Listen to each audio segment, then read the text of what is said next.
નમસ્તે મિત્રો, હું છું નવરંગ સાયન અને સ્વાગત છે આપનું આઈ એમ ગુજરાતના America special news બુલેટિનમાં.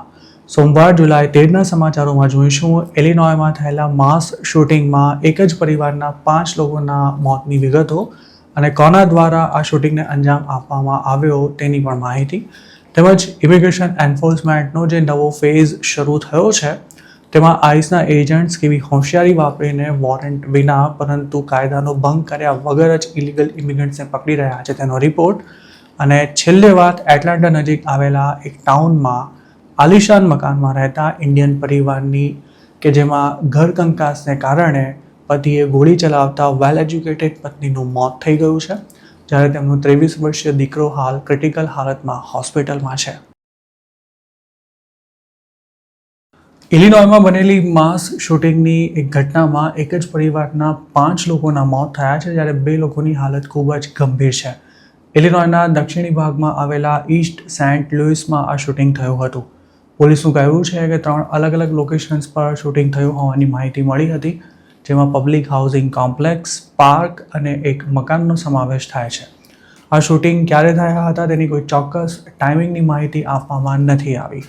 Illinois state પોલીસના જણાવ્યા અનુસાર 3 શૂટિંગ્સ રવિવારે જ થયા હોવાની આશંકા છે. જોકે હાલ આ ઘટનાની તપાસ ચાલુ હોવાથી મર્યાદિત વિગતો જ બહાર આવી શકી છે.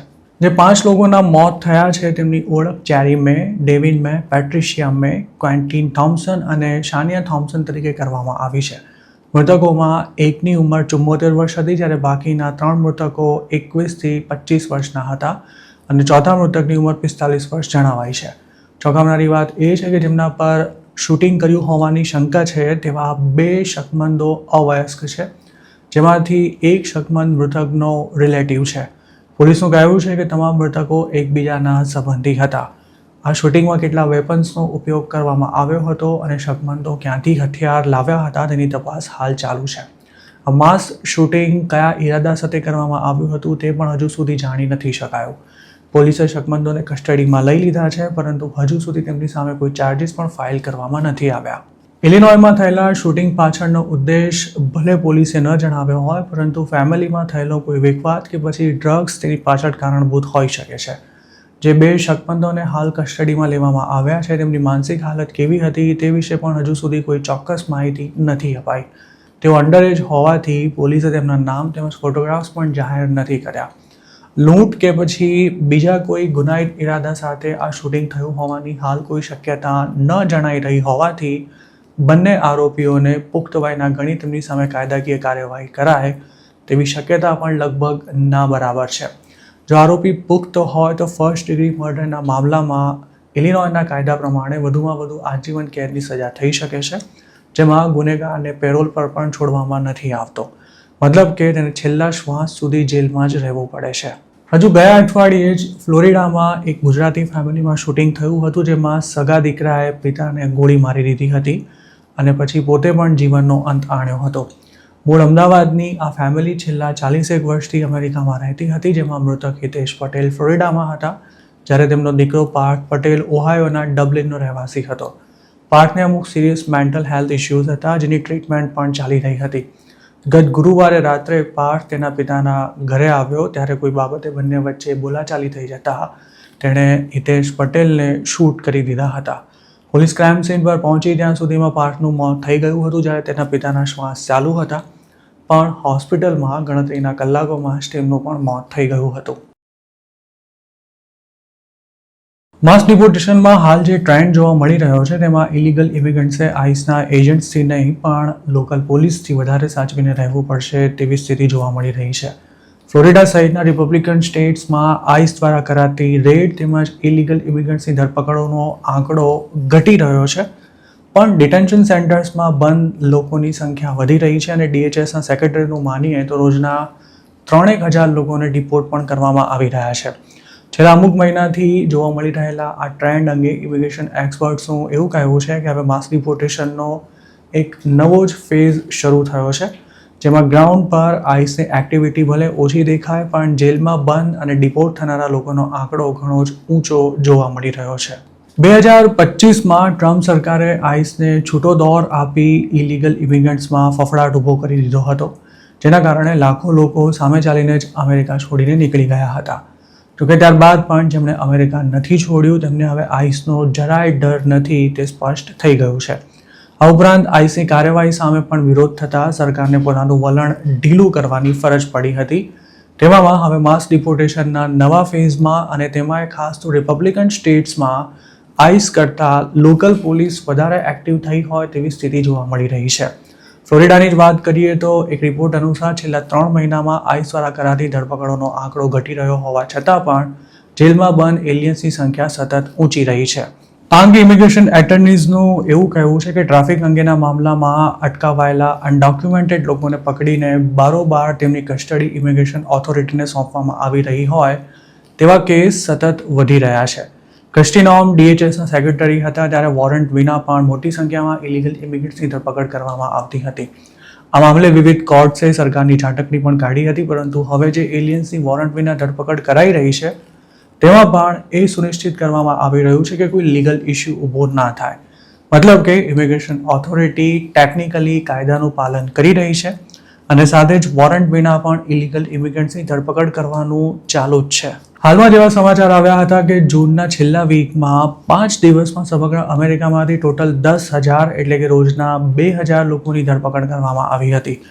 જોકે કયા સ્ટેટ્સમાંથી કેટલા લોકો પકડાયા હતા તેની કોઈ ડિટેલ્સ આ અંગેના રિપોર્ટ્સમાં શેર નહોતી કરાઈ, જેથી એ ક્લિયર નહોતું થઈ શક્યું કે હાલ જે કાર્યવાહી કરાઈ રહી છે તેની અસર ડેમોક્રેટિક સ્ટેટ્સમાં વધારે દેખાઈ રહી છે કે પછી રિપબ્લિકન સ્ટેટ્સમાં. જોકે ઇમિગ્રેશન એટર્નીઝ પાસે હાલ જે પ્રકારના કેસીસ આવી રહ્યા છે તેનાથી એ વાતનો અંદેશો ચોક્કસ મળી રહ્યો છે કે રિપબ્લિકન સ્ટેટ્સમાં લોકલ પોલીસ મારફતે ઇમિગ્રેશન એન્ફોર્સમેન્ટ થઈ રહ્યું છે, જ્યારે ડેમોક્રેટિક સ્ટેટ્સમાં સંભવતઃ આઈસના એજન્ટ્સે મોરચો સંભાળ્યો છે. લોકલ પોલીસને ઇમિગ્રેશન એન્ફોર્સમેન્ટમાં સામેલ કરવા માટે ટ્રમ્પ એડમિનિસ્ટ્રેશન મિલિયન્સ ઓફ ડોલર્સનો ખર્ચો કરી રહ્યું છે અને પોલીસને તેનાથી સારું એવું ફંડ પણ મળી રહ્યું છે.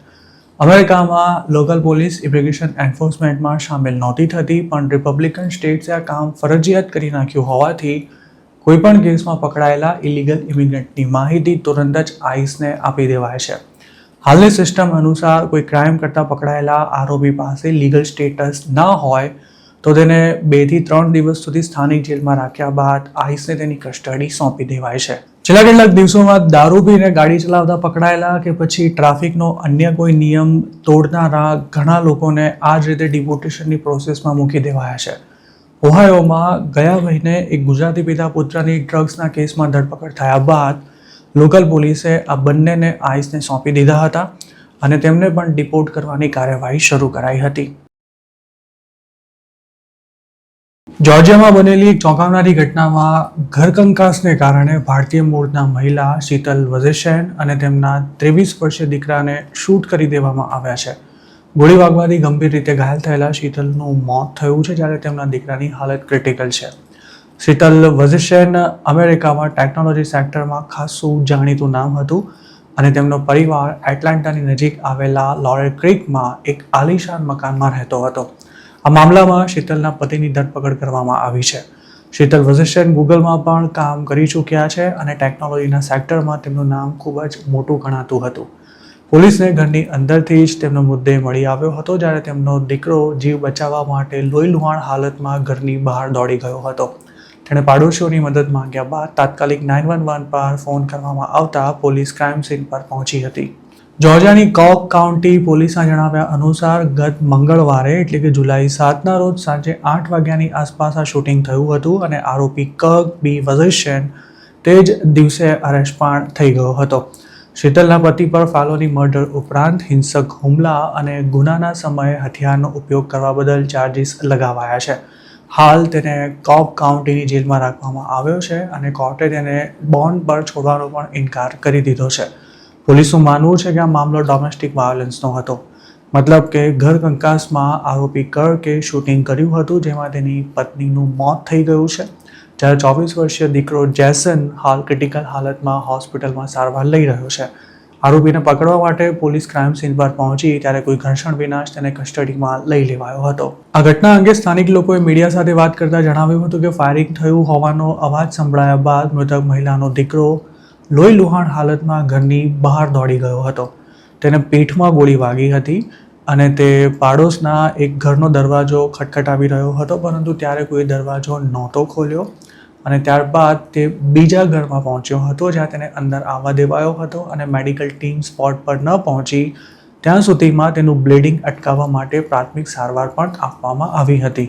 23 વર્ષીય જેસનને પોતાના ઘરમાં આશરો આપનારા તેના પાડોશીએ મીડિયાને એવું જણાવ્યું હતું કે તે સાંજે 8 વાગે ઘરે પહોંચ્યો હતો અને તે જ વખતે તેના પેરેન્ટ્સ વચ્ચે ઘરમાં જોરદાર ઝઘડો ચાલી રહ્યો હતો અને તે દરમિયાન તેના પિતાએ ખૂબ જ આવેશમાં આવી જઈ ફાયરિંગ કર્યું હતું, જેમાં ગોળી તેના મમ્મીને વાગી હતી અને દીકરો પણ ઘવાયો હતો.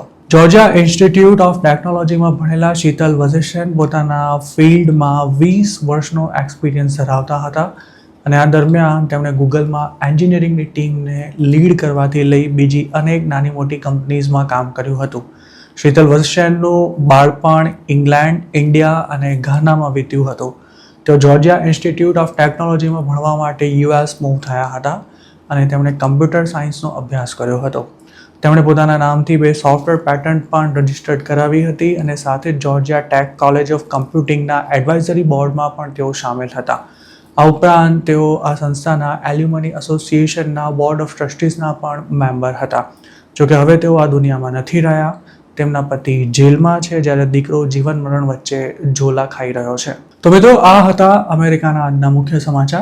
આપને જો અમારી રજૂઆત પસંદ આવી હોય તો આ વિડીયોને લાઇક અને શેર કરવાનું, તેમજ આઈ એમ ગુજરાતની યુટ્યુબ ચેનલને સબસ્ક્રાઇબ કરવાનું ભૂલશો નહીં, કારણ કે માત્ર આ જ ચેનલ પર આપને મળશે અમેરિકામાં રહેતા ગુજરાતીઓ માટેના તમામ મહત્ત્વના સમાચાર, અને તે પણ આપની પોતાની ભાષામાં.